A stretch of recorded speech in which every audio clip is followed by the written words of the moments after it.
Morning Cactus people. Better late than never. This is new cactus for April. I know it's the beginning of May, but I've been busy. So again this month only a couple of new ones, which strangely enough are a type of a puncher and an agave again, which I think that was what we had last month, but I can see a pattern here. Anyway, so we've got this lovely Cumulio puntia from Tony Roberts, Dr. Tony Roberts, who gave us a lecture at the Cactus Club last month, and he brought some lovely plants along, and this one grabbed my eye. Now it's got a label Cumulio puntia leucophea and field collection number of RKH85, which I looked up, and that makes it collected by Roy Hughes, and that was from Moquegua in Peru.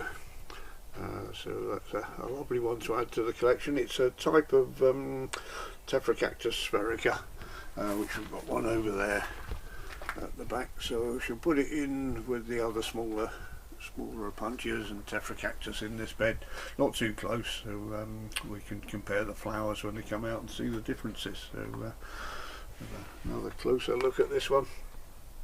You can see it's very similar to the Tetracactus spherica there.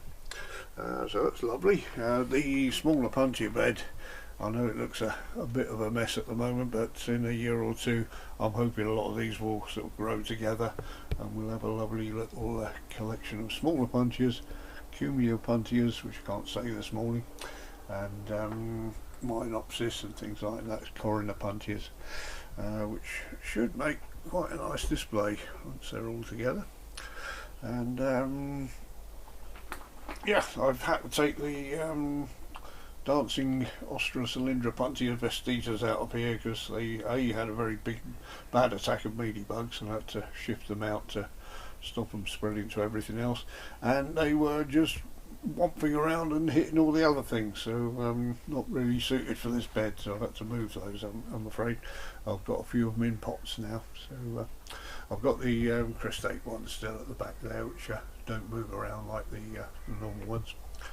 So that's that bit. And the other one we got this month, or last month, was an agave. Let's have a look at this one, agave univitata, and it's a variety quadricolor, which if you look at it, it's got a sort of reddy brown on the outside, a very pale yellow, a darker green, and a lighter green. So we've got the four colours in there, which is excellent. This was a present from my friend Pete at the Cactus Club, and I've not got a lot of agaves, but this one's going to be added to the collection.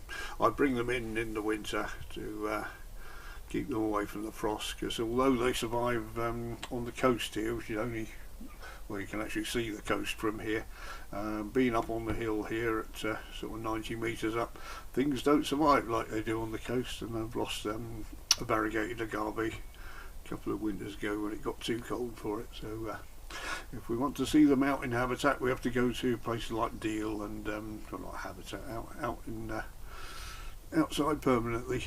Deal and where's the other ones? I've seen them at Ties, I've seen them growing as well on the coast here. So there we go, just a few of the cactus there, and we've got captive audience today. While we're at it, have a quick look, otherwise it'll be a very short video, at the cutting shelf up here, which I keep the cactus that are in cuttings up here above the ones that are actually rooted, mainly so that these don't get watered. These get sprayed with just a light misting while they're in grit or compost, because they haven't got any roots, and if you were to water them like you do the rest of them, then they'd rot away. The lot on the bottom, this gets watered like the rest. These are already rooted up. So there's a couple here. I had a little ferret around earlier. Most of these are just rooted into or plopped into grit. A few of them in compost. But this Tetracactus here, we've got a date on this one, 9th of February. Which is not too bad, and that's putting out some roots already, just very small ones at the bottom there, so that can go into some compost now, and also had a look around in this tray, and the Brasilia puntias haven't rooted, and had to throw a few of them out because they'd rotted. But these look like quimillos. Again, I didn't label these or put a date on, but these have got some small roots at the bottom. I think there's bigger ones on this one. Yeah, you can see the roots on that one there. So again, they're ready to pot them into separate pots of their own. So here's the ones I just threw out because they're starting to dry up from the bottom and they won't form roots. So they'll be going, unfortunately, and I'll get some replacements on the go. Right, well, that was it for this morning, and now I've got to get back on with things. So thank you very much for joining us.